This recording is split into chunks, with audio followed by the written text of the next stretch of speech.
The greatest transfer of wealth in human history does not happen during the boom times. It doesn't happen when headlines are glowing, when markets are hitting all-time highs, and when your neighbor who knows nothing about business is suddenly an expert on technology stocks. The moments that create dynasties, the events that forge generational fortunes, happen in the dark. They happen amidst panic, uncertainty, and the pervasive, stomach-churning feeling that the entire financial system is about to collapse. They happen during a stock market crash. For the vast majority of people, a market crash is a terrifying event, a confirmation of their deepest fears, a brutal thief that robs them of their life savings and their dreams of financial freedom. But for a tiny, almost infinitesimal fraction of the population, a market crash is something else entirely. It is a gift. It is a once-in-a-decade sale on the world's greatest productive assets. It is the single most powerful opportunity they will ever have to build life-altering wealth. The difference between these two groups is not luck, it is not intelligence, and it is not access to secret information. It is a fundamental difference in mindset, a psychological framework that transforms fear into fuel. This is the mindset of Warren Buffett, and over the course of our journey today, you will not just learn about it, you will learn how to make it your own. You are about to be given the keys to a mental operating system that will allow you to stop fearing market volatility and start using it as the most powerful tool in your wealth-building arsenal. We will deconstruct this system into 5 foundational pillars, each one a critical component in the machine of long-term investing success. We begin with the philosophical cornerstone, the simple story that underpins every rational investment decision ever made, the allegory of Mr. Market. This first pillar is perhaps the most important because it governs your entire relationship with the stock market. It is the master principle from which all other value investing strategies flow. To understand it is to achieve a level of emotional detachment that 99% of investors will never experience. The allegory of Mr. Market was not invented by Warren Buffett, but he is its most famous and devout disciple. It comes from his mentor, the father of value investing, Benjamin Graham, in his seminal 1949 book, The Intelligent Investor. Graham asks you to imagine that you are a private business owner and you have a partner in this enterprise. His name is Mr. Market. Now, Mr. Market has a peculiar personality flaw. He is a manic depressive. Every single day, without fail, he shows up at your office and offers to either buy your share of the business or sell you his, and he names a price. The crucial part is this: some days Mr. Market is euphoric. He sees nothing but a golden future for your business. On these days, he will offer you a ridiculously high price for your shares. Other days, he is utterly despondent. He is convinced the business and the world is heading for ruin. On these days, he will offer to sell you his shares for a pathetically low price. Mr. Market has another important characteristic. He doesn't mind if you ignore him. If you don't like his price today, he'll be back tomorrow with a new one. The choice to transact is always yours. He is your servant, not your master. A rational business owner, Graham argues, would not sell their share of a wonderful business just because their partner was having a bad day, nor would they rush to buy more just because he was in a state of giddy optimism. They would use their own analysis of the business's fundamental value to decide when to act.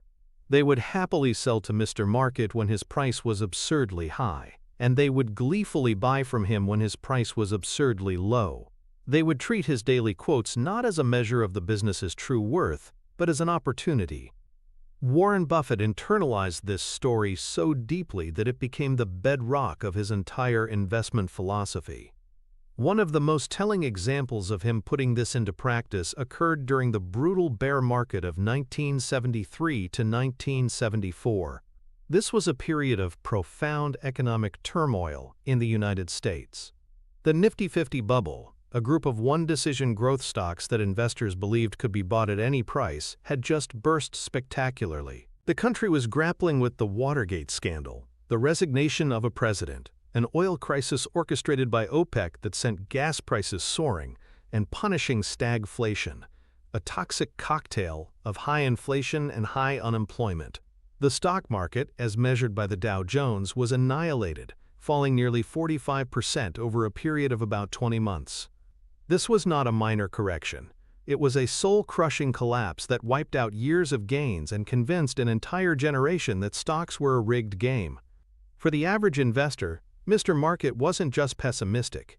He was suicidal. Every day brought fresh waves of selling, driven by sheer, unadulterated panic.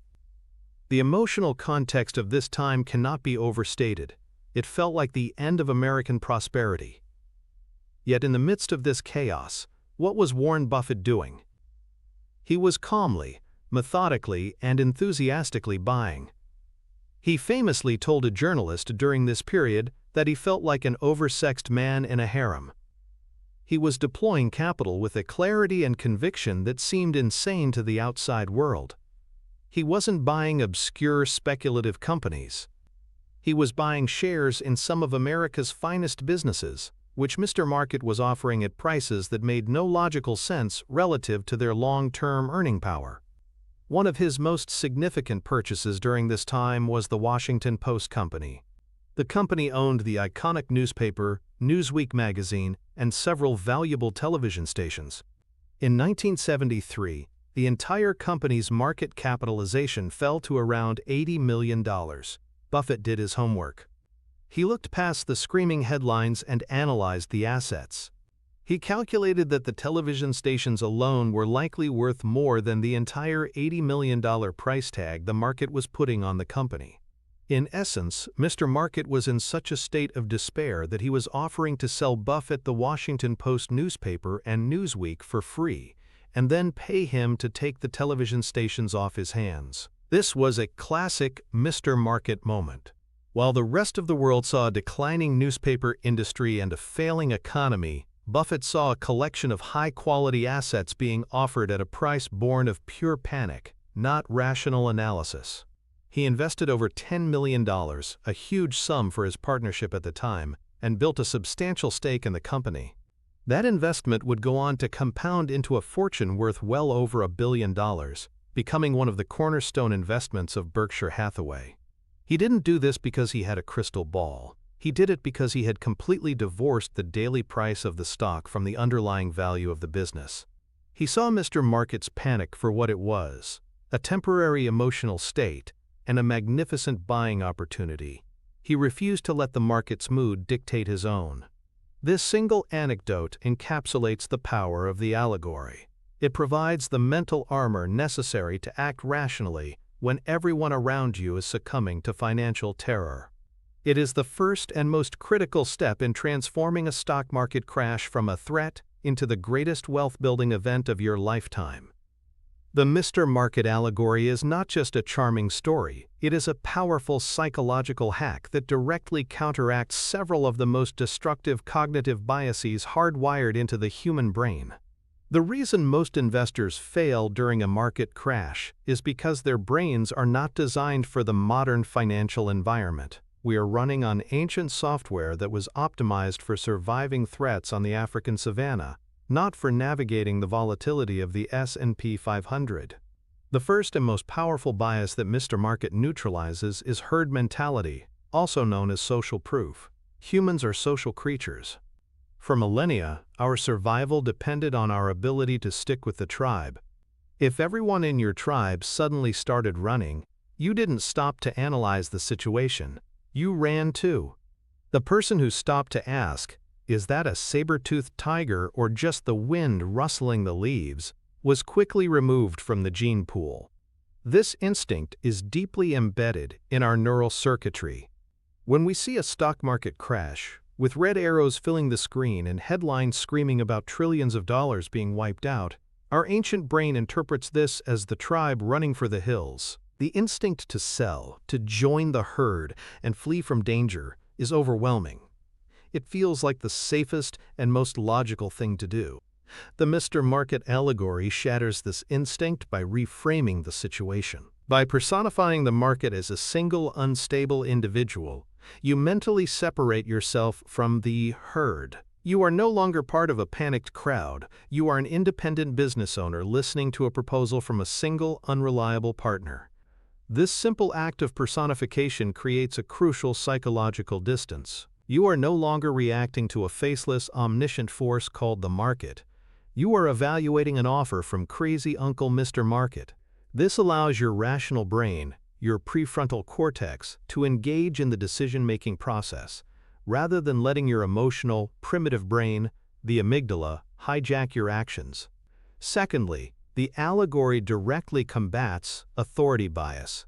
This is our tendency to attribute greater accuracy and importance to the opinion of an authority figure. For many investors, the market is the ultimate authority. The daily price quote is seen as a definitive judgment on a company's worth and prospects. If the price is going down, the authority must know something you don't. The business must be in trouble. The Mr. Market story flips this on its head. It demotes the market from an all-knowing oracle to a deeply flawed and emotionally volatile servant. The price is not a verdict, it is merely an offer. This shift in perspective is profound. It empowers you, the investor, to be the ultimate authority on the value of your assets. You rely on your own research and your own calculation of intrinsic value, not on the frantic mood swings of your bipolar business partner. The third cognitive trap it helps you avoid is the narrative fallacy, a term coined by Nassim Nicholas Taleb. Our brains crave stories and simple explanations for complex events. During a crash, the media provides a constant stream of compelling, terrifying narratives. The banking system is collapsing. This new technology is a sham. A recession is inevitable. These stories are emotionally potent and create a feedback loop of fear. We hear the story, we see the price drop, and the price drop reinforces the validity of the story. The Mr. Market allegory teaches you to be skeptical of these narratives. You recognize that Mr. Market's pessimism is just that, a mood, an emotional reaction, not necessarily a reflection of long-term reality. You learn to separate the dramatic story from the boring but far more important, underlying business facts. Is the company still selling its products? Is it still profitable? Does it still have a competitive advantage? By focusing on these questions, you anchor your decisions in the stable reality of the business, not the shifting sands of the market's daily story. In essence, the Mr. Market allegory is a form of cognitive behavioral therapy for investors. It allows you to identify, reframe, and ultimately ignore the destructive emotional impulses and cognitive biases that lead the average person to buy at the top and sell at the bottom. It is the mental model that allows you to stand apart from the crowd and be greedy when others are fearful. Translating this powerful psychological principle into a concrete, actionable strategy is the key to unlocking its financial power. We will now build the practical blueprint for applying the Mr. Market allegory to your own portfolio management. This is a step-by-step mental model that will guide your actions before and during a market crash, ensuring you are prepared to act with logic and precision when the opportunity of a decade presents itself. We can call this the business owner's ledger. The core idea is to force yourself to think and act like a private business owner, not a stock trader. Step 1 of this process begins long before any market turmoil. It is the creation of your potential partnership list, which is simply a curated watch list of wonderful businesses you would theoretically love to own a piece of. This is not about stock picking in the speculative sense. It is about identifying companies that fall within your circle of competence, businesses you can understand and analyze. For each company on this list, your job is to do the analytical work of a business owner. You will research its products or services, its competitive landscape, the quality of its management, and its long-term growth prospects. You must move beyond the ticker symbol and develop a deep understanding of the underlying enterprise. This is the foundation of all successful long-term investing. Step 2 is the crucial calculation. For each company on your list, you must establish a conservative estimate of its intrinsic value. Intrinsic value is the discounted value of the cash that can be taken out of a business during its remaining life. There are many complex methods for financial modeling, but for our blueprint, we can use a simplified approach. You might look at the company's average earnings over the past several years, project a conservative growth rate, and then apply a multiple to those earnings that you feel is reasonable. For example, If a stable company earns $5 per share and you believe a fair price-to-earnings multiple for such a business is 15, then your estimate of intrinsic value would be $75 per share. The exact number is less important than the discipline of the process. You are establishing your own, independent judgment of what the business is worth, entirely separate from its current stock price. Step 3 is where the ledger comes into play. You will create a simple 2-column document for each company on your watch list. The first column is labeled, My Calculated Business Value. In this column, you write down your $75 intrinsic value estimate. This number is your anchor. It is your rational, well-researched opinion. It does not change with the daily news cycle. The second column is labeled Mr. Market's Quoted Price. This is where you will record the daily stock price. Step 4 is the activation of the blueprint. You now have a clear set of rules for engagement. Your default action is to do nothing. You will only consider acting under 2 specific conditions. Condition A. You will consider buying when the price in the Mr. Market column falls significantly below the value in your business value column. This is your margin of safety. You are not just buying a fair price, you are waiting for a bargain. For instance, your rule might be to only start buying when Mr. Market offers you the $75 business for $50 or less. This is the moment to be greedy when others are fearful. Condition B. You might consider selling when the price in the Mr. Market column soars to a level dramatically above your business value column. If Mr. Market, in a fit of euphoria, offers you $150 for your $75 business, you should seriously consider accepting his generous offer. This entire framework shifts your focus from price to value. You are no longer a passive victim of market volatility, you are an active opportunist. A market crash ceases to be a source of fear. Instead, it becomes the moment you have been patiently waiting for, the moment when the numbers in the Mr. Market column start to fall towards your predetermined buying zones. This systematic approach provides the emotional discipline required for a successful bear market strategy. It prevents impulsive decisions by forcing you to adhere to a pre-written plan. When panic is all around, you don't have to think. You just have to execute the plan you made when you were calm and rational. This is how you build true financial resilience and turn market chaos into a systematic engine for wealth building. To fully appreciate the wisdom and power of Buffett's approach, we must dedicate time to exploring its opposite, the path of the 99%. This is the road most traveled by investors, and it is a road paved with anxiety, costly mistakes, and, ultimately, financial disappointment.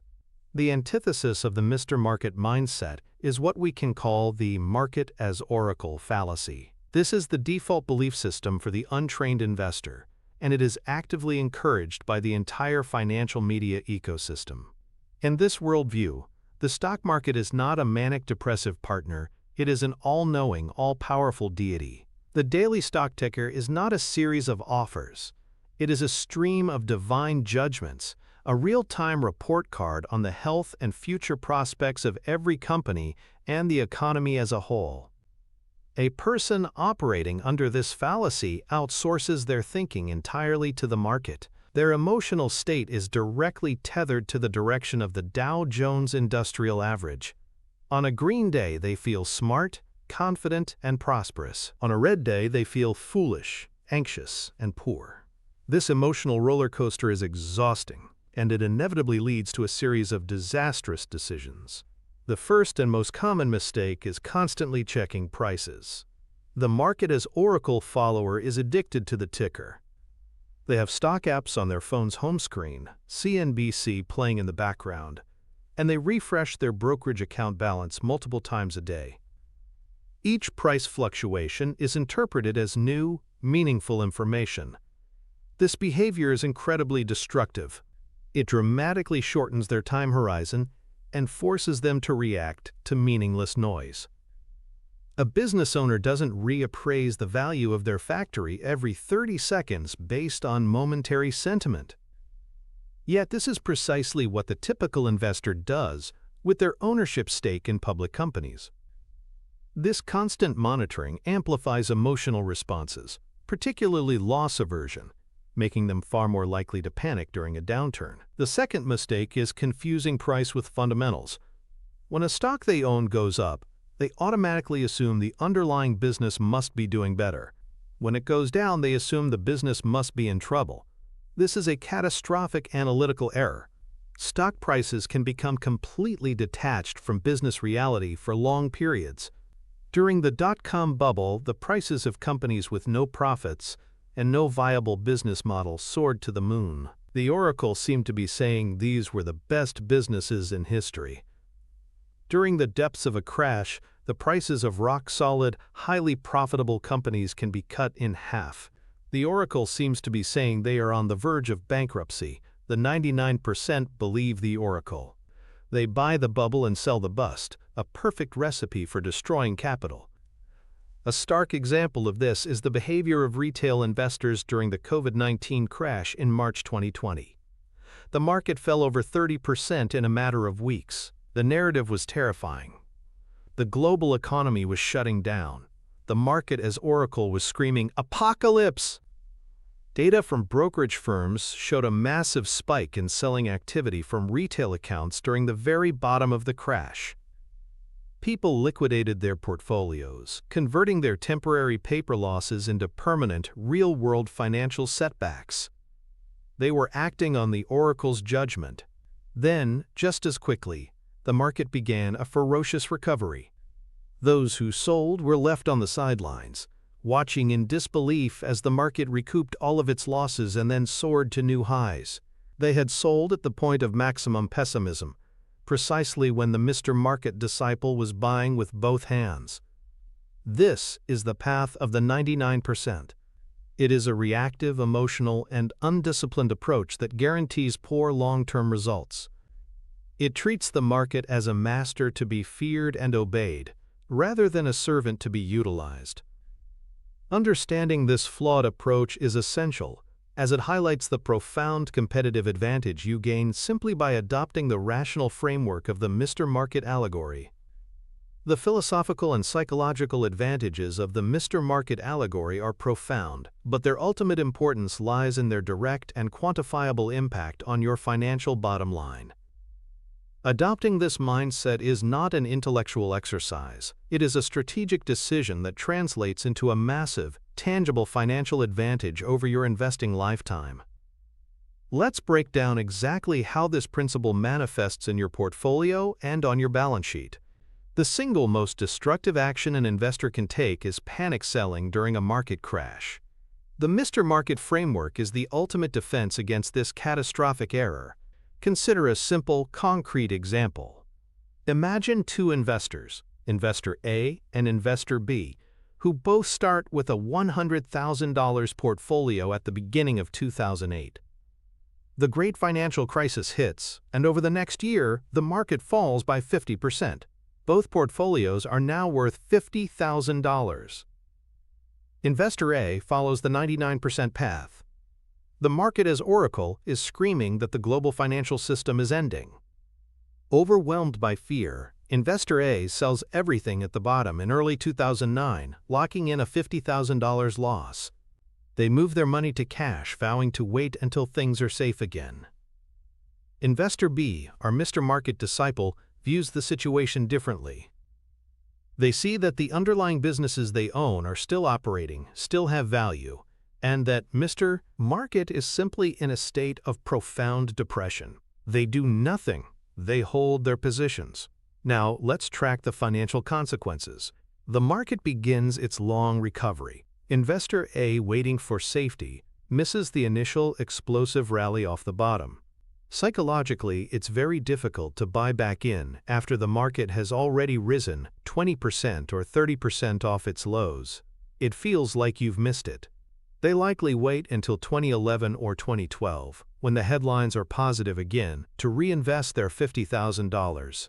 By contrast, Investor B's portfolio, which they held, recovers along with the market. By the time Investor A gets back in, Investor B's portfolio is already back to or above its original $100,000 value.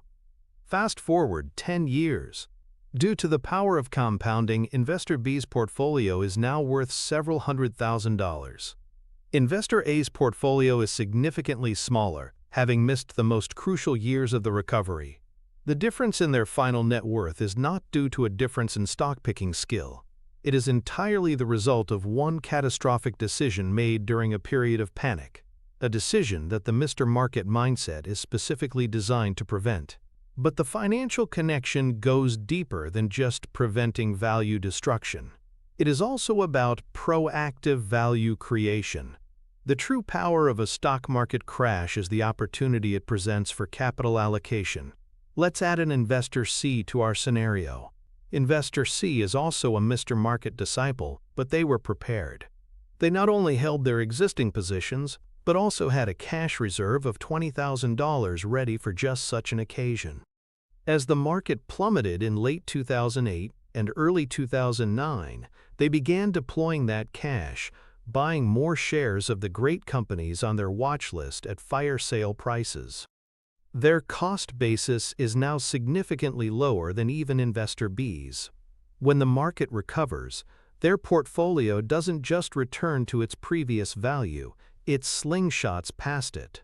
The returns on the capital they deployed at the bottom are extraordinary, often 100% or more within a few years. Over the next decade, their portfolio's performance dramatically outpaces both Investor A and Investor B. This is how generational wealth is built. It is the direct financial result of viewing a crash as a buying opportunity. This way of thinking fundamentally alters the financial metrics of your portfolio. It lowers your average purchase price per share, which directly increases your future percentage returns. It increases your yield on cost, the dividend payments you receive as a percentage of your original investment, often to astonishingly high levels. And most importantly, it dramatically accelerates your long-term compounding rate, which is the ultimate engine of wealth building. The Mr. Market allegory is not just a nice story. It is a direct command to protect your capital from emotional mistakes and to aggressively deploy it when the odds are overwhelmingly in your favor. Its financial consequence is the difference between a mediocre investment journey and one that leads to true and lasting financial freedom. To effectively harness the panic of others, you must first build a fortress of knowledge for yourself. Fear is a byproduct of uncertainty. When you invest in something you do not truly understand, you are outsourcing your conviction to the market price. When that price falls, your conviction evaporates with it. This is why the second pillar of Buffett's system is so critical. You must operate strictly within what he calls your circle of competence. This principle dictates that every investor has a boundary, defined by their experience and expertise, between the businesses they can genuinely understand and those they cannot. The size of this circle is not important. Knowing its perimeter and staying rigorously inside it is everything. It is the bedrock of the emotional stability required to buy during a bear market. You can only be brave when you are certain, and you can only be certain when you are knowledgeable.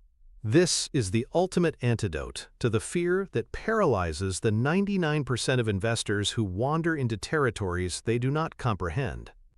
The story of See's Candies is arguably one of the most important in the history of Berkshire Hathaway, not because of its sheer size, but because of what it taught Warren Buffett and Charlie Munger about the power of a great brand and the importance of staying within their circle of competence. In 1972, Buffett and Munger were presented with the opportunity to purchase See's Candies, a beloved West Coast box chocolate company, for $25 million. At the time, this was a huge acquisition for Berkshire. Their initial analysis, based on the quantitative, deep value principles they had learned from Ben Graham, gave them pause. The company had tangible assets, factories, inventory, real estate, worth only about $8 million. They were being asked to pay a $17 million premium for something intangible, something that didn't appear on the balance sheet, the brand. This was a departure from their usual strategy of buying cigar butt companies, mediocre businesses at dirt-cheap prices. Buffett's circle of competence, however, was not just in reading financial statements. It was in understanding simple, durable American businesses. He understood the psychology of the consumer. He recognized that See's wasn't just selling chocolate, it was selling nostalgia, tradition, and quality. Customers didn't just buy See's for a snack. They bought it for Valentine's Day, for Christmas, for Mother's Day. It was a part of their family celebrations.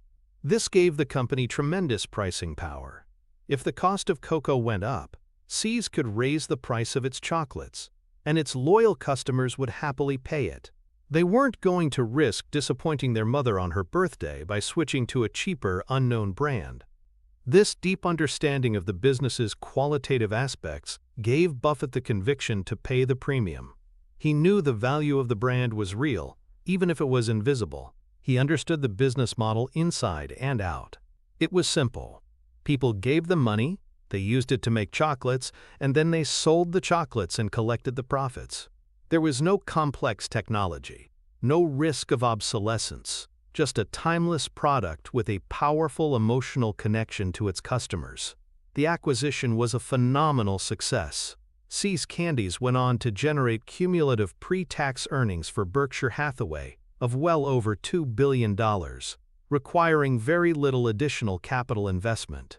It was, as Buffett would later call it, the prototype of a dream business. Now contrast this with Buffett's most famous act of omission, his refusal to participate in the dot-com bubble of the late 1990s. During this period of wild speculation, Buffett and Berkshire were openly mocked. He was called a dinosaur, a relic from a bygone era who didn't get it. Tech stocks were doubling, tripling, and quadrupling in value, while Berkshire's stock languished. The pressure to join the party was immense. But Buffett held firm. Why? Because these companies were far outside his circle of competence. He admitted openly that he had no idea how to value them. He couldn't reliably project their cash flows 10 or 20 years into the future. He didn't know which of the hundreds of new internet companies would have a durable competitive advantage and which would be bankrupt in 5 years.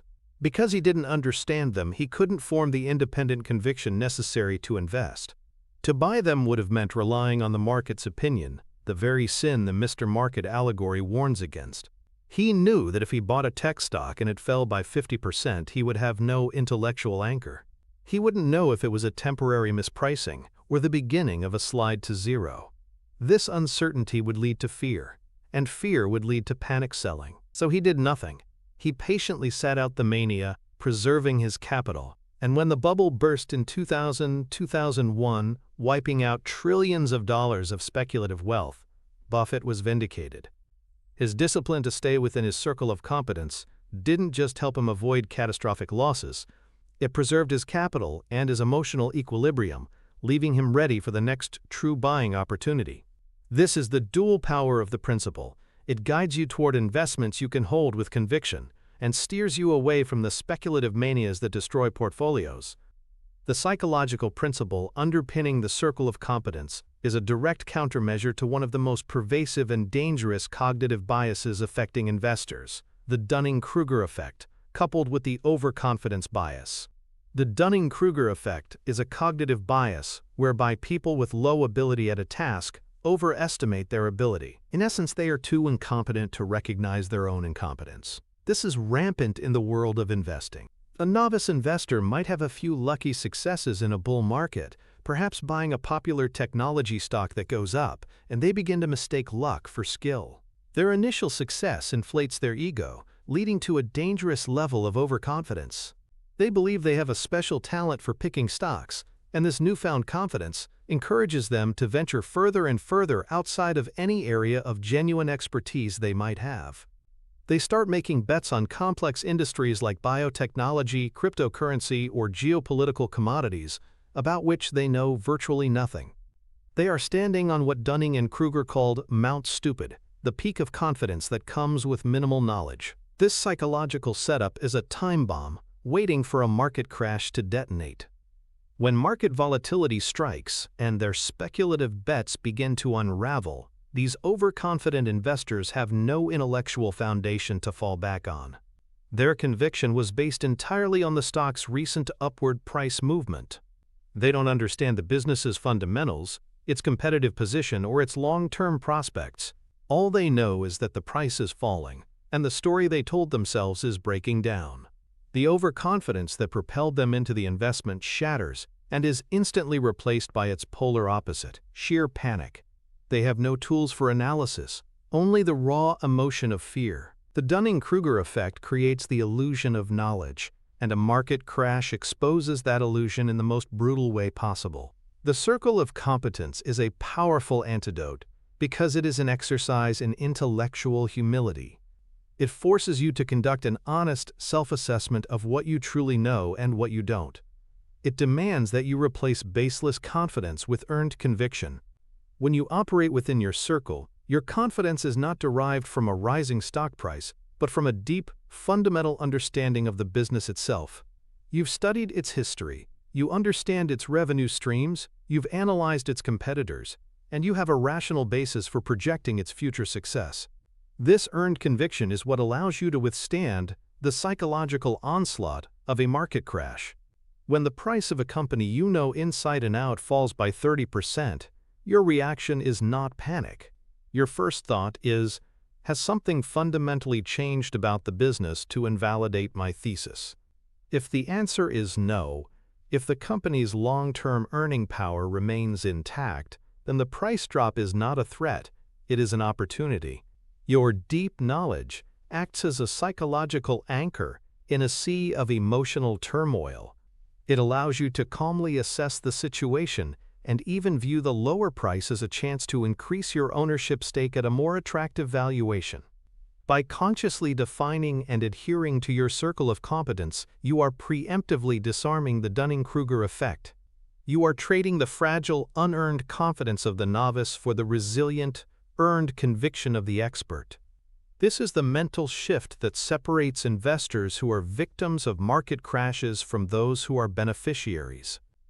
To make the circle of competence a practical and powerful tool in your investing toolkit, you need a clear, repeatable process for defining its boundaries and using it to generate investment ideas. This blueprint is designed to be that process. We call it the 5-year-old explanation test. It is a mental model that forces simplicity and true understanding, ensuring that you never stray into territory where you are merely speculating. Step 1 is the self-interrogation. Before you even look at a single stock, you must look at yourself. Take out a piece of paper or open a document and honestly answer the following questions. What industries do I interact with daily? What products or services do I use and understand as a consumer? What is my professional background? What field do I work in? What are my hobbies and passions? The goal here is to map out your personal landscape of knowledge. If you are a doctor, you likely have a better starting point for understanding healthcare companies than a software engineer. If you are a passionate gamer, you have an inherent advantage in analyzing video game publishers. Start where you have a natural edge. This is the initial, fertile ground for defining your circle. Step 2 is the business model dissection. From your list of potential areas of expertise, select a specific, publicly traded company. Now your task is to dissect its business model until you can describe it with absolute clarity. You must answer 3 key questions. First, how does this company make money? Be specific. Is it from selling a product, a subscription, advertising, or taking a percentage of transactions? You need to know precisely where the revenue comes from. Second, what is its durable competitive advantage or economic moat? What protects it from competitors? Is it a powerful brand, a network effect, high switching costs for customers, or a low-cost production advantage? If you cannot clearly articulate its moat, you do not understand the business. Third, who is the management and what is their track record of capital allocation? Are they skilled operators who reinvest profits wisely to grow the business? Or do they squander shareholder money on ill-advised acquisitions and overpriced buybacks? Step 3 is the core of the blueprint, the 5-year-old explanation test. Once you believe you have a firm grasp on the business, you must attempt to explain it, out loud, as if you were talking to an intelligent but uninformed 5-year-old. This means no jargon, no buzzwords, no complex financial terms. You must use simple, clear language to describe how the company creates value for its customers and how it will likely make more money in 5 years than it does today. For example, for a company like Coca-Cola, the explanation might be, they make a secret brown bubbly syrup. They send this syrup to bottlers all over the world who add water and sugar and put it in cans and bottles. People love the taste, and the brand is so famous that when people are thirsty, they think of Coke first. Because so many people buy it every day, they make a little bit of money on each can, which adds up to a lot of money. They will make more money in the future by selling it to more people in new countries and by slowly increasing the price. If you can achieve this level of simple clarity, the business is likely inside your circle of competence. If you find yourself struggling, stammering, or resorting to complex, vague language, it is a clear signal that you do not understand the investment well enough. It is outside your circle, and you should move on. This test is the ultimate filter. It prevents you from deceiving yourself about your level of understanding. By consistently applying this blueprint, you will build a portfolio of businesses that you know as well as your own.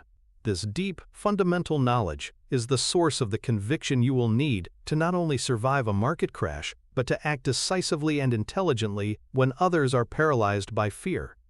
The path of the 99%, the antithesis of the circle of competence, is the path of the hot tip investor. This approach to the market is not an investment strategy at all. It is a form of financial gambling disguised as sophistication. It is driven by a cocktail of greed, envy, and the fear of missing out, FOMO. The hot tip investor's portfolio is not a curated collection of well-understood businesses, but a chaotic junkyard of speculative bets, story stocks, and the latest fads. Their process for making an investment decision is dangerously flawed. It typically begins with an external trigger rather than internal analysis. They might overhear a stock tip at a party, see a guru on social media hyping a particular company, or read a sensational headline about a revolutionary new technology. The narrative is always compelling. This company is going to change the world, and getting in now is the ground floor of a rocket ship to riches. The emotional appeal is powerful. It promises easy, effortless wealth. Lacking a framework for independent thought, the hot tip investor latches onto this narrative. They do little to no genuine due diligence. They might glance at the stock chart, see that the price has been going up, and take that as confirmation of the story's validity.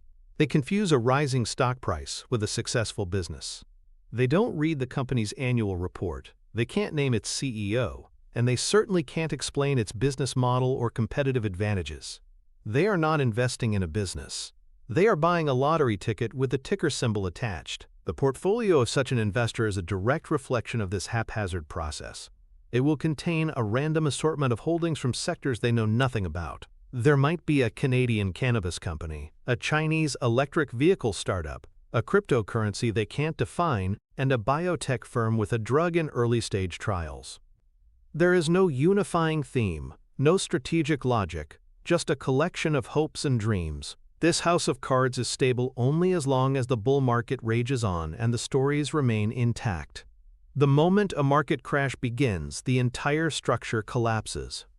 The hot tip investor has zero conviction because their belief was never rooted in knowledge. When the stock of the revolutionary tech company falls 40%, they have no way to assess the situation. Is this a buying opportunity, or is the company going bankrupt? Since they never understood the business in the first place, they have no tools to answer this question. The compelling story that lured them in is now replaced by an equally compelling story of doom and gloom from the financial media. Their FOMO is replaced by a paralyzing fear of losing everything. Lacking any fundamental anchor, they do the only thing that feels safe. They sell. They capitulate at the point of maximum financial and emotional pain, often vowing never to invest in the stock market again. They blame their losses on a rigged system or bad luck, never recognizing that the true culprit was their own failure to do the necessary work. They violated the cardinal rule of investing. They made a bet on something they did not understand. The circle of competence is a deliberate, conscious rejection of this entire approach. It replaces the thrill of the hot tip with the quiet confidence of deep knowledge. It demands patience, discipline, and intellectual honesty. While the hot tip investor is chasing fleeting narratives and market fads, the The circle of competence investor is slowly and steadily building a fortress of well-understood, high-quality businesses. And when the inevitable storm of a market crash arrives, one is exposed and washed away, while the other stands firm, ready to capitalize on the wreckage. The financial consequences of rigorously adhering to your circle of competence versus wandering outside of it are not subtle, they are monumental, shaping the entire trajectory of your wealth-building journey. The connection is direct and can be measured in portfolio performance, reduced costs, and enhanced capital preservation during downturns. First, let's consider the impact on portfolio turnover and its associated costs. The hot-tip investor, chasing narratives and lacking conviction, is constantly buying and selling. Their portfolio is in a state of perpetual churn. Every transaction incurs costs, both visible and invisible. There are brokerage commissions and, more significantly, taxes. Short-term capital gains are taxed at a much higher rate than long-term gains. This constant churn acts as a significant drag on returns, a headwind that the investor must overcome just to break even. An investor who operates within their circle of competence, by contrast, buys businesses with the intention of holding them for years, if not decades. Their deep understanding gives them the conviction to ride out temporary business setbacks and market volatility. This results in a very low portfolio turnover rate. The financial benefits are twofold. They minimize transaction costs, and they allow their winning investments to compound for long periods in a tax-deferred manner. A dollar that is not paid out in taxes is a dollar that remains in the portfolio, working and compounding for you. This seemingly small difference in turnover can lead to a staggering difference in ending wealth over an investment lifetime. Second, and more critically, is the impact on risk management and capital preservation during a stock market crash. A portfolio built on a foundation of competence is inherently more resilient. When you truly understand the businesses you own, you are far less likely to own speculative, low-quality companies with weak balance sheets and unproven business models. These are precisely the types of companies that are most ravaged during a bear market, with many seeing their stock prices fall 80%, 90%, or even to zero. By filtering for quality and understanding, your portfolio is naturally weighted towards more durable enterprises that can withstand an economic storm. But the real financial advantage manifests in your actions during the crash. Let's model two portfolios. Portfolio A is the hot tip portfolio, a scattered collection of speculative bets. Portfolio B is the circle of competence portfolio, a concentrated group of well-understood, high-quality businesses. A 40% market crash hits. The owner of Portfolio A, lacking conviction, panics and sells after a 40% drop, locking in the loss. The owner of Portfolio B, understanding their assets, not only holds but identifies that one of their companies, a dominant market leader, has been unfairly punished and is now trading at a huge discount. They deploy their cash reserves and buy more. As the market recovers, the difference in outcomes is stark. Portfolio A has a permanent 40% loss of capital that it must now try to recoup. Portfolio B not only recovers its initial losses but is supercharged by the additional shares purchased at the bottom. The financial alpha or outperformance generated by this single knowledge-based decision during the crash can be enough to alter the portfolio's long-term return trajectory for the next decade. The circle of competence, therefore, is not a passive, philosophical concept. It is an active risk management and return enhancement strategy. It financially rewards you for intellectual honesty and brutally punishes you for intellectual arrogance. It is the system that ensures you are buying assets, not just tickers, and it is that fundamental understanding that provides the financial and emotional firepower to profit from panic. Even with a rational mindset and a fortress of knowledge, you can still fail if you overpay for an asset. The price you pay determines your rate of return. Buying a wonderful business at a fair price might produce a good result, but buying that same wonderful business at a distressed, panic-induced price is how you generate extraordinary results. This brings us to the third, intensely practical pillar of the Buffett system, the margin of safety. This principle, also inherited from Benjamin Graham, is the ultimate financial shock absorber and the quantitative engine for being, quote, greedy when others are fearful. It is a simple but profound concept. You must only purchase an asset when its market price is significantly below its calculated intrinsic value. This gap between price and value is your margin of safety. It is the buffer that protects you from bad luck, from errors in your own judgment, and from the brutal volatility of a stock market crash. It is the mathematical expression of value investing. One of the most dramatic and instructive examples of Warren Buffett using the margin of safety principle occurred in the mid-1960s, long before he was a household name. The event was the Salad Oil scandal, and the company at the center of the storm was American Express. American Express was at the time primarily known for its travelers' checks and credit cards, but it also had a lesser-known warehousing division. A company called Allied Crude Vegetable Oil, run by a charismatic fraudster named Tino DeAngelis, was a major customer of this division. Allied would store vast quantities of soybean and salad oil in American Express's warehouse tanks and then use the warehouse receipts, which certified the existence of the oil, as collateral to obtain massive loans from banks.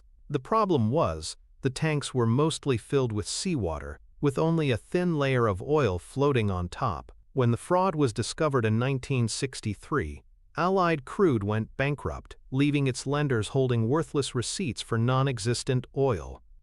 The banks, facing enormous losses, sued American Express, claiming the company was liable for their losses because its subsidiary had certified the collateral. Wall Street panicked. The market was consumed by uncertainty. No one knew how large the potential liabilities for American Express would be. The narrative became that this single scandal could bankrupt the entire company. Mr. Market was in a state of utter terror. He began offering shares of American Express at prices that were collapsing by the day. The stock price was slashed in half, falling from over $60 a share to as low as $35. This is when a young Warren Buffett, running his small investment partnership, saw a massive opportunity. While everyone else was focused on the headline risk and the unknown legal liabilities, Buffett did what he always does. He focused on the underlying business fundamentals. He put the abstract legal problem to one side and asked a more basic question: is this scandal actually affecting the core, profitable operations of American Express? To find the answer, he didn't just read reports. He did the scuttlebutt work. He went to restaurants and travel agencies. He stood in line at banks. He observed customers and talked to merchants.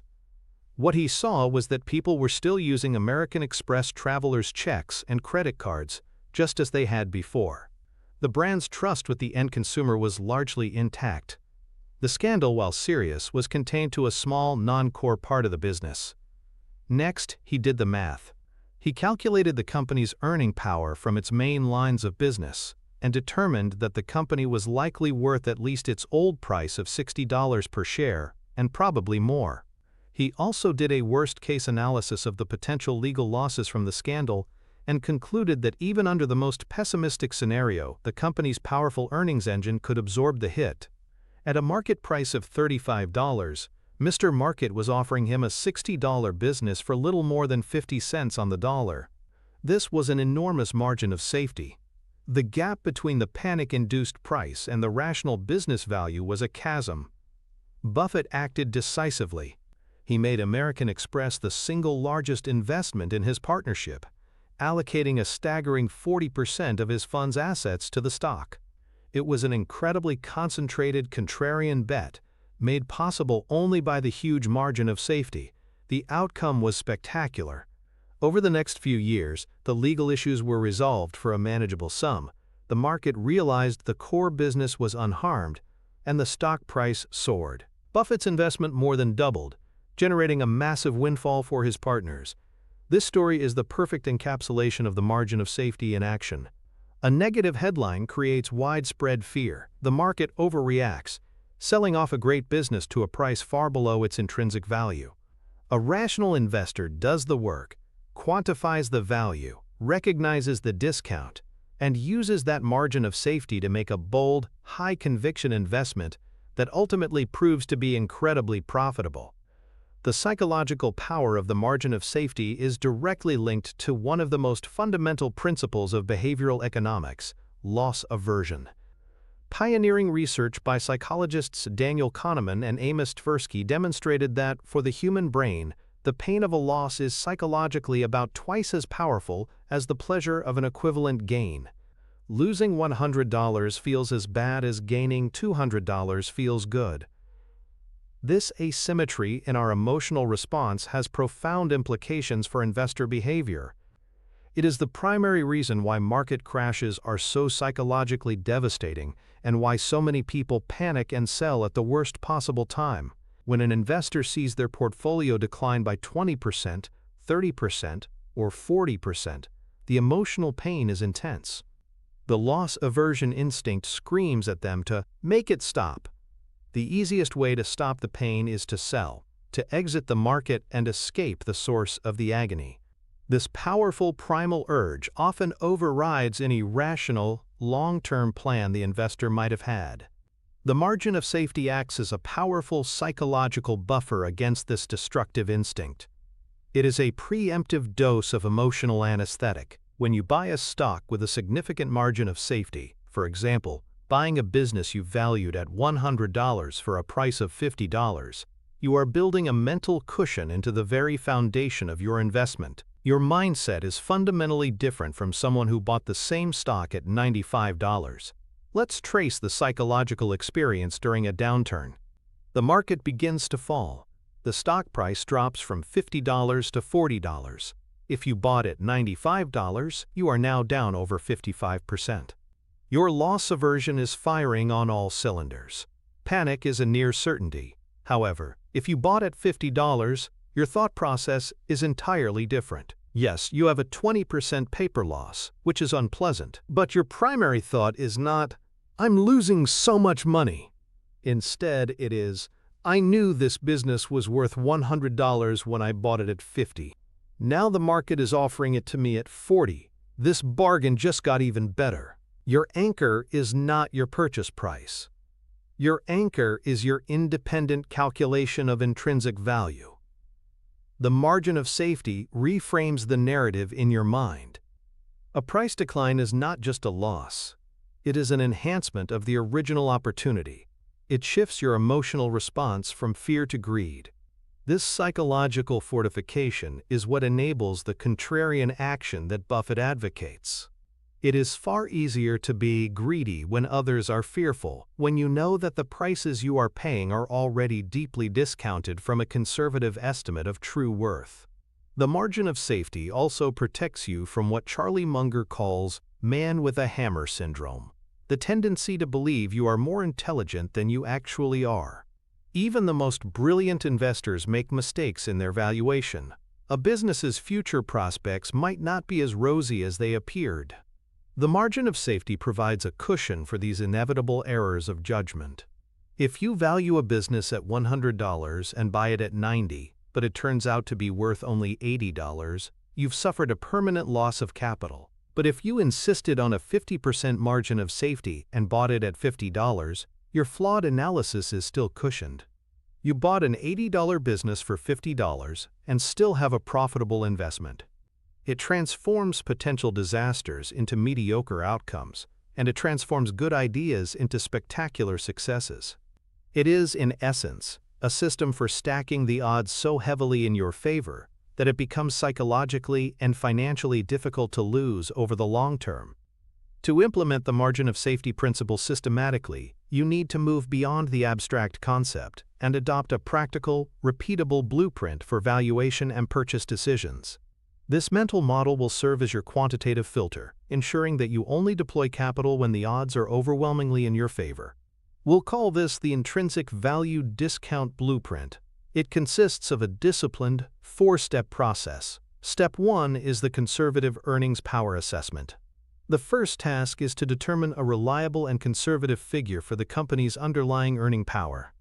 Looking at last year's earnings is not enough, as they can be volatile or subject to one-time events.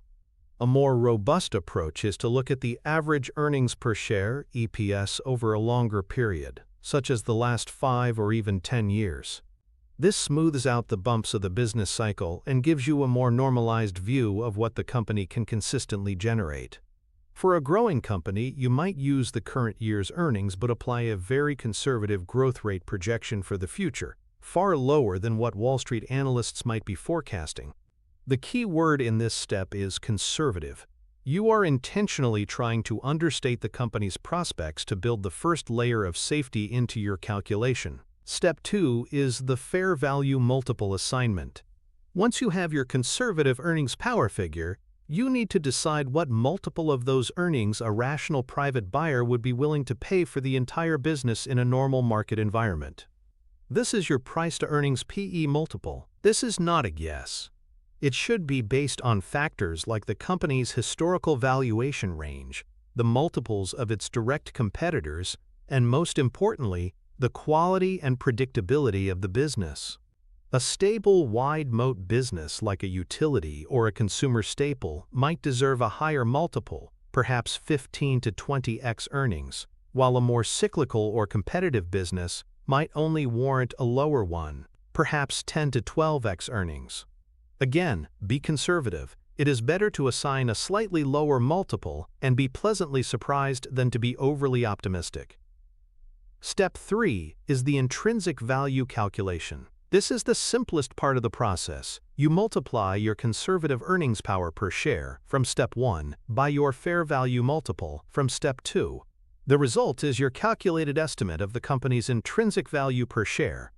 For example, if you determined a company's normalized earnings power is $6 per share and you assigned it a fair multiple of 15, your calculated intrinsic value is $90 per share. This $90 figure becomes your analytical anchor.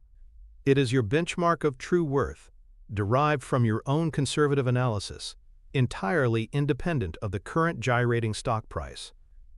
Step 4 is the purchase rule. Insist on a discount. This is the execution of the margin of safety principle.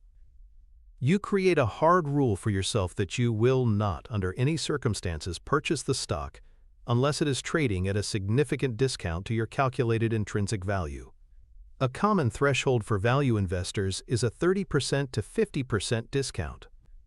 In our example, with an intrinsic value of $90, a 30% margin of safety would mean you set your buy price at or below $63 per share. A 50% margin of safety would mean you only start buying at $45 per share. This discount is non-negotiable. It is your protection.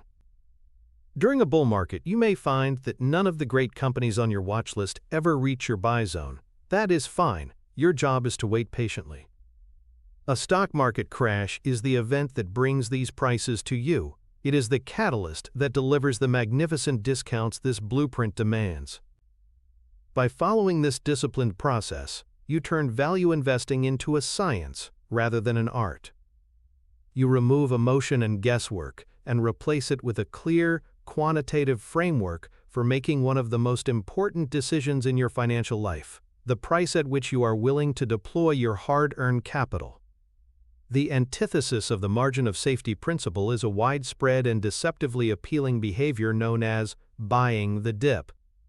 While it sounds like a prudent strategy on the surface, the way it is practiced by the 99% of investors transforms it into a dangerous form of financial Russian roulette. It is a classic case of knowing the lyrics but not the music.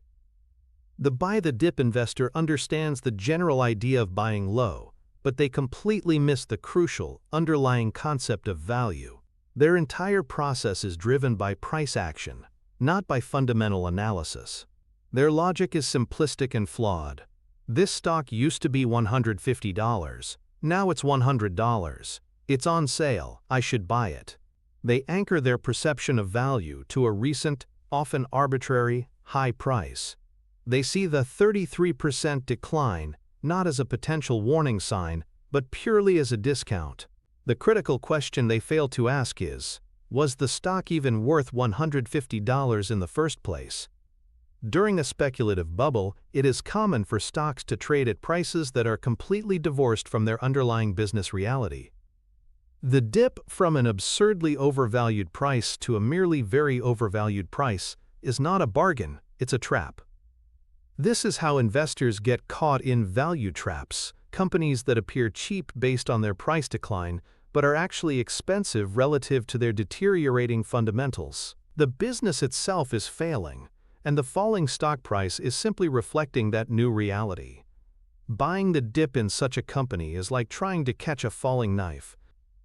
A second major error of the buy the dip crowd is their indiscriminate approach. They apply the logic to everything that falls. They don't differentiate between a high-quality wide-moat business facing a temporary headwind and a low-quality speculative company in a dying industry. To them, a falling price is a falling price. This lack of discernment is incredibly dangerous. A market crash is not a uniform event. It punishes low-quality, heavily indebted, and unprofitable companies far more severely than their high-quality counterparts. The indiscriminate dip buyer ends up loading their portfolio with the market's worst junk simply because it has fallen the most. A perfect example of this was the aftermath of the dot-com bust. Many investors who had ridden the bubble up saw their favorite tech stocks fall 50%, 60%, or 70%. Believing them to be incredible bargains, they bought the dip. They doubled down. But for many of these companies, like Pets.com, Webvan, or eToys, the intrinsic value was zero. The dip they were buying was merely a stop on the elevator ride to the basement. They weren't buying $1 for 50 cents. They were buying a worthless piece of paper for a slightly less worthless piece of paper. The margin of safety investor, by contrast, is surgical. They are not buying a dip. They are buying a business at a predetermined, analytically derived discount to its intrinsic worth. They might ignore a stock that has fallen 80% if they believe its intrinsic value is still lower, while enthusiastically buying a stock that has only fallen 20% if that drop creates a sufficient margin of safety relative to its rock-solid value. The focus is always on the relationship between price and value, not on the price relative to its previous high. This crucial distinction is the difference between intelligent investing and blind speculation. The financial connection between employing a strict margin of safety and your long-term portfolio returns is one of the most powerful and direct relationships in all of finance. It is a strategy that simultaneously reduces downside risk and amplifies upside potential, a rare and coveted combination. Let's quantify this impact with a clear, comparative scenario. Imagine two investors, Investor A, the fair value buyer, and Investor B, the margin of safety investor. Both are skilled analysts and correctly identify a great company with a stable intrinsic value of $100 per share. Investor A is disciplined but not a deep value investor. Their strategy is to buy great companies at fair prices. They purchase the stock at $100 per share. Investor B, our margin of safety disciple, follows the blueprint we laid out. They will only buy this $100 business if they can get it at a 40% discount, meaning a purchase price of $60 per share. They patiently wait. A market correction occurs, and the stock price temporarily drops to $60. Investor B executes their plan and buys the stock. Now, let's analyze the financial asymmetry they have created. First, consider the downside protection. A severe bear market hits, and the stock price falls by 50% from its intrinsic value, down to $50 per share. Investor A, who bought at $100, is now sitting on a 50% loss. The psychological pressure to sell is immense. Investor B, who bought at $60, is only down about 16.7%. This is still a loss, but it is far more psychologically manageable. Their capital has been significantly better preserved. The margin of safety acted as a financial cushion, absorbing a huge portion of the market's blow. Now, let's consider the upside potential. The market recovers, and the stock eventually returns to its intrinsic value of $100 per share. Investor A, the fair value buyer, has made a return of 0%. They are simply back to break even. Investor B, the margin of safety investor, sees their stock go from their purchase price of $60 back to $100. This represents a gain of 66.7%. They have generated a massive return simply by timing their entry point based on a predetermined discount. This is how value investors generate market-beating returns. They don't need to be brilliant at predicting the future. They just need to be disciplined about the price they pay. This principle has a dramatic effect on the risk/reward profile of an investment. For investor B, if things go right, they stand to make 66.7%. If things go terribly wrong and the company's value is permanently impaired by 30%, down to $70, they can still sell and make a small profit. Their upside is greatly enhanced and their downside is significantly truncated. This favorable asymmetry, repeated over a lifetime of investments, is the mathematical engine of compounding wealth. It ensures that your winners are large and your losers are small and infrequent. It is the most direct and reliable way to translate a sound analytical process into superior, tangible financial results. The margin of safety is not just a defensive tool. It is the most powerful offensive weapon in the value investor's arsenal. You can understand the market's madness, you can possess deep knowledge of the businesses you own, and you can be a master of valuation, but if you lack the emotional fortitude to act when the moment comes, all of that knowledge is useless. The fourth pillar is arguably the most difficult to master because it is not an analytical skill, but a matter of character, the temperament of a contrarian. It is the ability to stand apart from the crowd, to act in opposition to the overwhelming tide of popular opinion, and to maintain your composure while the world around you is consumed by fear. This is the psychological crucible, where fortunes are forged. Being a contrarian is not about being different for the sake of being different. It is about being rational when others are emotional. It is the learned discipline of trusting your own research and your own framework, even when every headline, every market pundit, and every instinct in your body is screaming at you to run for the hills. The fall of 2008 was a period of almost unimaginable fear. The collapse of Lehman Brothers in September had sent a shockwave through the global financial system. The credit markets were frozen solid. Major banks were on the brink of insolvency. The stock market was in a freefall, wiping out trillions of dollars in wealth. The feeling on Wall Street and Main Street was not just one of recession. It was a palpable fear that the entire architecture of modern capitalism was about to crumble. The emotional environment was toxic. Every conversation was laced with panic. Every news report was a harbinger of doom. The VIX index, Wall Street's fear gauge, spiked to its highest levels in history. This was the absolute zenith of financial terror. It was in this precise environment, on October 16, 2008, that Warren Buffett performed one of the most remarkable acts of contrarian leadership in financial history. He published an op-ed in the New York Times with a simple, audacious title, "Buy American, I Am." In this article, he laid out his thesis with stunning clarity. He acknowledged the pervasive fear and the terrible headlines, stating, "The financial world is a mess, both in the United States and abroad.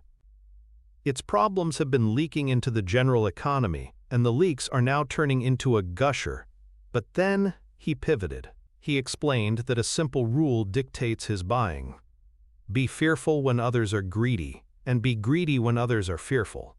He stated unequivocally that the long-term prospects of America's great companies were not going to be destroyed by the current crisis. He drew parallels to the Great Depression and World War II, periods of even greater fear from which the country emerged stronger. And then he delivered the punchline. He revealed that he had been personally moving his own cash out of Treasury bills and into American stocks. He was not just offering comforting words. He was publicly announcing that he was deploying his own personal capital into the teeth of the storm. This was not a theoretical exercise. In the weeks surrounding this op-ed, Berkshire Hathaway was making massive, decisive investments. He injected $5 billion into Goldman Sachs and $3 billion into General Electric, two corporate titans at the epicenter of the crisis. These were not stock purchases on the open market. They were specially negotiated deals that gave Berkshire exceptionally favorable terms, high-yielding preferred stock and valuable warrants. He was able to secure these incredible terms for one simple reason. He had both the capital and the courage to act when no one else would. He was the ultimate lender of last resort, not just financially but psychologically. The op-ed was a masterstroke. It was a public declaration of rationality in a world gone mad. Buffett was using his platform to remind people of the long-term perspective that is so easily lost in a panic. He knew that the market is a forward-looking mechanism, and that it would turn long before the economy did, and long before the headlines became positive. By the time the good news arrived, the best buying opportunities would be long gone. His actions in the fall of 2008 represent the pinnacle of contrarian temperament. It was one thing to hold firm and not sell. It was another thing entirely to publicly and aggressively deploy billions of dollars when the consensus view was that cash was the only safe haven. It required an almost superhuman level of emotional detachment and an unshakable faith in his long-term framework. And, of course, it was fantastically profitable. Those crisis-era investments generated billions in profits for Berkshire shareholders, cementing Buffett's legacy as not just a great investor, but as a master of market psychology. The contrarian temperament required to buy during a market crash is a direct assault on some of the most deeply ingrained social instincts in the human psyche. The primary psychological force you must overcome is herd mentality, or the principle of social proof. As we've discussed, our brains evolved to find safety and wisdom in numbers. When everyone around us is doing something, our default assumption is that it must be the right thing to do. This instinct is so powerful that it can override our own rational judgment. The famous Asch conformity experiments in the 1950s demonstrated this perfectly. Subjects were placed in a group and asked to perform a simple visual task, matching the length of a line. Unbeknownst to the subject, all the other members of the group were actors instructed to give the same, obviously incorrect answer. A shocking number of the subjects, despite knowing the correct answer, conformed to the group's wrong answer, unwilling to stand out and contradict the consensus. A stock market crash is like the Asch experiment on a global scale, but with your life savings on the line. The consensus view, amplified by a 24/7 news cycle, is that selling is the right and prudent action. Every price drop, every panicked pundit, every conversation with a worried friend reinforces this social proof. To be a contrarian is to be that lone subject in the experiment who stands up and says, "No, you are all wrong. The line is B, not A." This is an act that is psychologically and even physically uncomfortable. Neuroscientific studies have shown that social exclusion and going against the group consensus activate the same regions of the brain that process physical pain. Your brain literally interprets contrarian action as a threat to your well-being. This is why it is so difficult. The second psychological hurdle is the availability cascade. This is a self-reinforcing cycle, where a collective belief gains more and more plausibility through its increasing repetition in public discourse. During a crash, the media focuses exclusively on negative news: bankruptcies, job losses, plunging asset values. This constant stream of negative information makes these events seem more prevalent and more likely than they actually are. The story of economic collapse becomes readily available in our minds, crowding out any long-term rational perspective. This creates a feedback loop. The media reports on panic, which causes more people to panic, which creates more negative events for the media to report on. A contrarian must have the mental discipline to consciously break this cycle. They must actively seek out disconfirming evidence and historical context. They must remind themselves that the news media's business model is to sell eyeballs, and fear is the most effective way to do it. Finally, a contrarian must master their own internal battle with regret aversion. Humans hate the feeling of regret, and we often take action specifically to avoid it. When you buy a stock in a falling market, there is a very high probability that it will continue to fall in the short term. You will almost certainly feel wrong right after you buy. The feeling of regret, "I should have waited for a lower price," can be intense. The fear of this feeling can cause analysis paralysis, preventing an investor from acting at all. A true contrarian accepts this short-term paper regret as a necessary part of the process. They reframe it. They understand that it is impossible to perfectly time the bottom.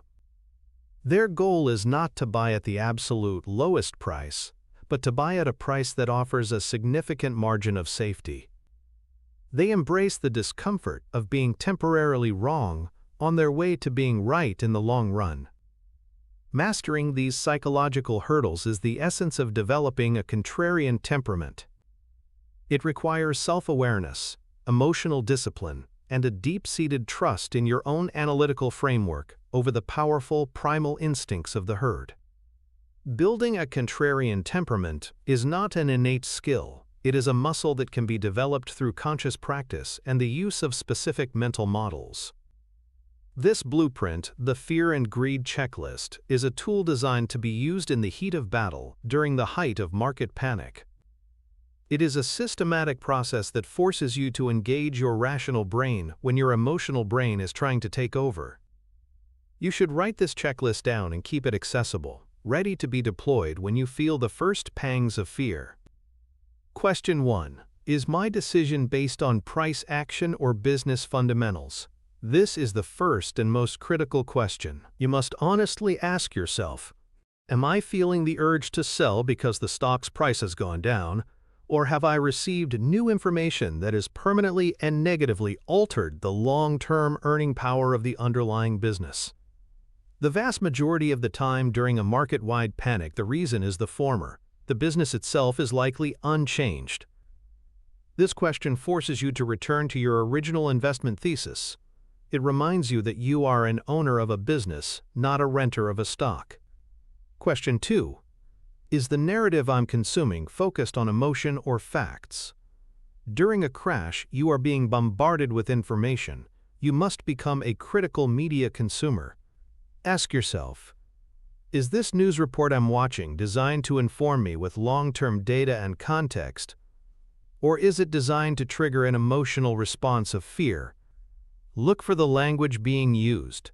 Words like plunge, carnage, bloodbath, and meltdown are emotional triggers, not analytical terms.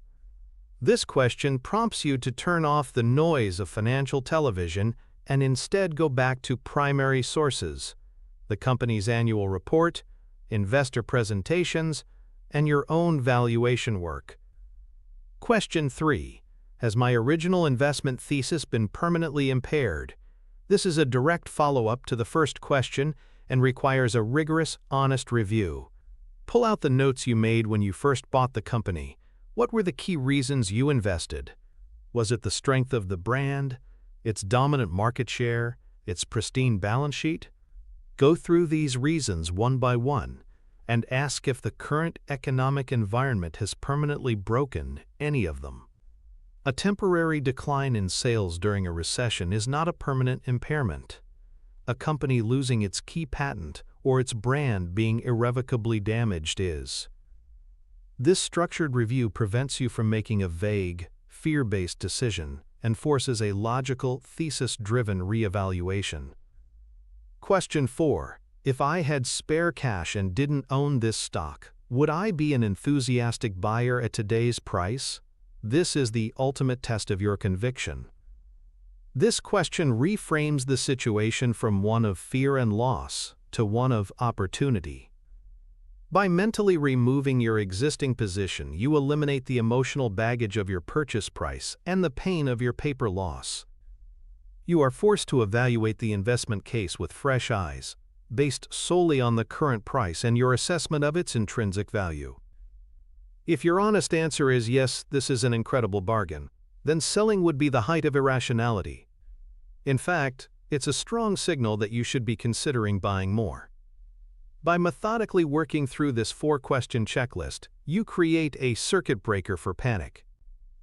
It interrupts the emotional feedback loop and forces a shift from your reactive, primitive brain to your deliberate, analytical prefrontal cortex. It is a practical tool for building the emotional discipline necessary to not just survive, but to thrive in the chaos of a market crash. The path of the 99%, the antithesis of the contrarian temperament, is the path of the emotional reactor. This individual's investment strategy is not a strategy at all. It is a series of impulsive, fear and greed-driven reactions to market noise. Their portfolio's performance is a near-perfect inverse correlation to their emotional state. Their decision-making process is entirely externalized. They have no internal framework, no independent conviction. Their guide is the emotional temperature of the market, as measured by headlines and daily price movements. In a bull market, when prices are rising and the stories are positive, they are consumed by greed and FOMO. They see others getting rich and feel an overwhelming urge to participate. They buy stocks at or near their all-time highs, often investing in the most popular and hyped-up names, precisely at the point of maximum risk. Their justification for buying is simply, it keeps going up. They are the last buyers at the top of the market cycle. When the market inevitably turns, the emotional reactor's psychology flips 180 degrees. The greed and FOMO are replaced by anxiety, which quickly escalates into all-out panic as the decline accelerates. Their entire focus shifts from the potential for gain to the certainty of loss. The same external sources that fueled their greed now fuel their fear. The market's in turmoil. Special reports on CNBC become their primary source of information. Every red tick on the screen is a confirmation that they made a terrible mistake. Lacking any fundamental understanding of the businesses they own, they have no anchor to hold on to. Their only data point is the falling price, and their only emotional response is terror. They inevitably sell. The final act of capitulation often occurs after a particularly brutal day of selling, near the very bottom of the market cycle. They sell not because of a rational analysis, but for emotional relief. They just want the pain to stop. In doing so, they lock in their losses and convert a temporary paper decline into a permanent destruction of their capital. This destructive cycle of buying high and selling low is the defining characteristic of the emotional reactor. They are perpetually out of sync with the market's rhythm, providing liquidity to the smart money at both the top and the bottom. A classic example can be seen in the fund flow data during any major market cycle. In the run-up to the 2000 peak, there were record inflows into technology-focused mutual funds. As the bubble burst and those funds collapsed, there were record outflows near the bottom in 2002 and 2003. The same pattern repeated in the run-up to the 2008 crisis and the subsequent panic. The 99% consistently buy after a period of strong performance and sell after a period of poor performance, the mathematical inverse of a winning strategy. The contrarian, by deliberately cultivating emotional discipline, breaks this cycle. They force themselves to buy when it feels terrifying and to be skeptical when it feels euphoric. They understand that the greatest investment opportunities are always found at the point of maximum pessimism. By rejecting the emotional path of the 99%, they position themselves to profit from the predictable, cyclical nature of human fear and greed. The direct financial connection between developing a contrarian temperament and building long-term wealth is one of the most well-documented phenomena in financial markets. The ability to act against the herd during periods of extreme volatility is not just a minor edge, it is often the single greatest determinant of an investor's lifetime returns. We can quantify this by examining the unique structure of stock market returns. Market returns are not delivered in a smooth, linear fashion. They are characterized by long periods of modest gains punctuated by short, violent crashes and equally short, explosive recoveries. A huge portion of the market's long-term gains is concentrated in a tiny number of days.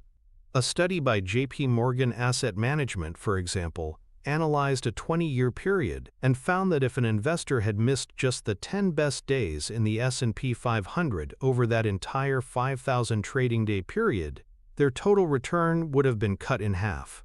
If they had missed the 20 best days, their return would have been almost completely wiped out. The crucial point is this: these best days almost always occur in close proximity to the worst days, typically during the highly volatile recovery phase immediately following a market crash. The emotional reactor who sells out of fear during the crash is virtually guaranteed to miss these critical recovery days. By being out of the market, they not only lock in their losses but also miss the rocket fuel of the subsequent rebound. Let's create a financial model of two investors from January 1, 2008 to December 31, 2018, a period that includes the great financial crisis and the long bull market that followed. Both start with $100,000. Investor A, the contrarian, holds their S&P 500 index fund through the entire period, weathering the 50% plus drawdown. Investor B, the emotional reactor, panics and sells everything near the bottom on March 1, 2009. Overcome by fear and regret, they stay in cash for just 1 year, reinvesting on March 1, 2010, after the market has already staged a massive 70% rally off its lows. By the end of 2018, Investor A's portfolio would have grown to approximately $215,000. Investor B, despite being out of the market for only 1 year, would have a portfolio worth only about $125,000. The contrarian's temperament and discipline resulted in an ending portfolio that was $90,000, or 72% larger. This staggering difference was created by the simple act of staying invested during the period of maximum fear, thereby capturing the powerful rebound that followed. The financial advantage becomes even more pronounced for the proactive contrarian who not only holds but also deploys fresh capital during the crash. By buying more shares at depressed prices, they dramatically lower their average cost basis, supercharging their returns during the recovery. This is not just about avoiding losses. It is about actively using the market's emotional cycle as a tool for wealth acceleration. The ability to master your emotions and act as a contrarian directly translates into capturing the most lucrative periods of market performance, while the failure to do so results in a permanent and significant drag on your financial future. It is the intangible quality of temperament that creates the most tangible of financial results. We have arrived at the final pillar, the one that translates theory into action. You can possess the perfect mindset, encyclopedic knowledge, a mastery of valuation, and the emotional discipline of a Stoic philosopher, but if you arrive at the battlefield with no ammunition, you cannot win the war.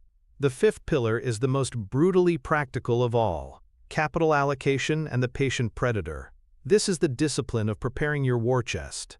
It is the conscious and strategic decision to hold cash, the one asset that is despised during a bull market, precisely so that it can be deployed as a weapon of immense power during a bear market. It is about transforming your portfolio from a static collection of assets into a dynamic system, ready to pounce when once-in-a-decade opportunities present themselves. This requires patience, a rejection of the fear of missing out, and the mindset of a predator who waits, calmly and quietly, for the perfect moment to strike.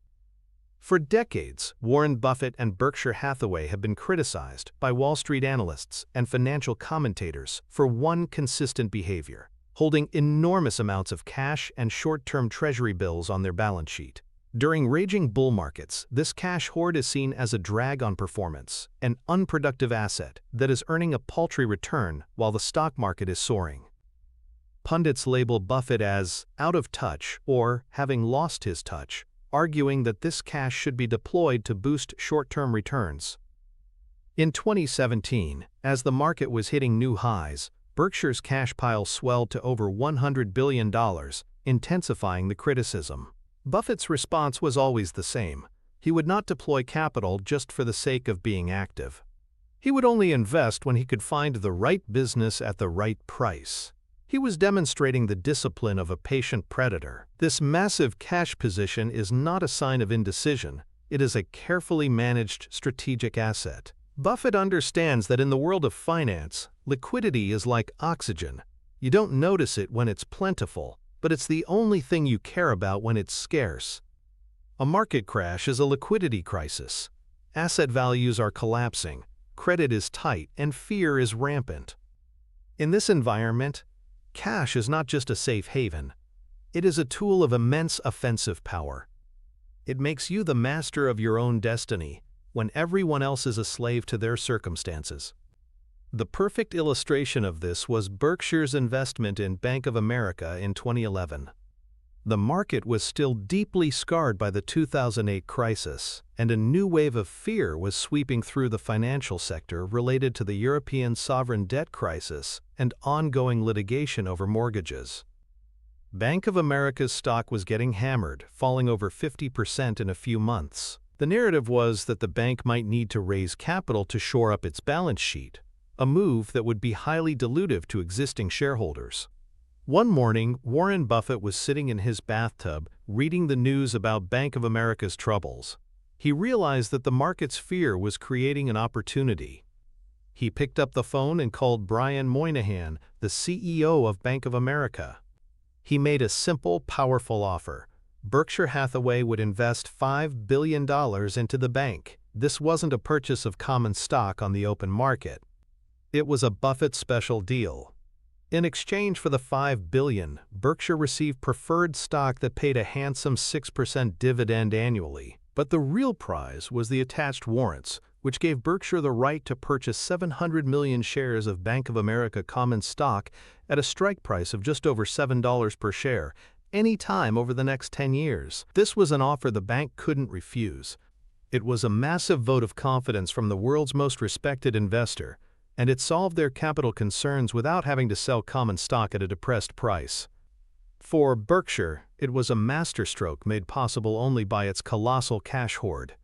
No one else could have written a $5 billion check on a moment's notice to seize such an opportunity. The result was a financial grand slam. Berkshire collected $300 million a year in dividends from the preferred stock.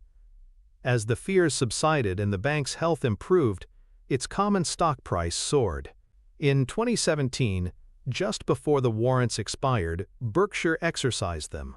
They used the $5 billion from the preferred stock to pay for the shares, which were at that point worth around $17 billion. The total profit on the deal was well over $12 billion. This entire decade-defining investment was born from one simple fact. Buffett had the cash ready when fear created an extraordinary opportunity.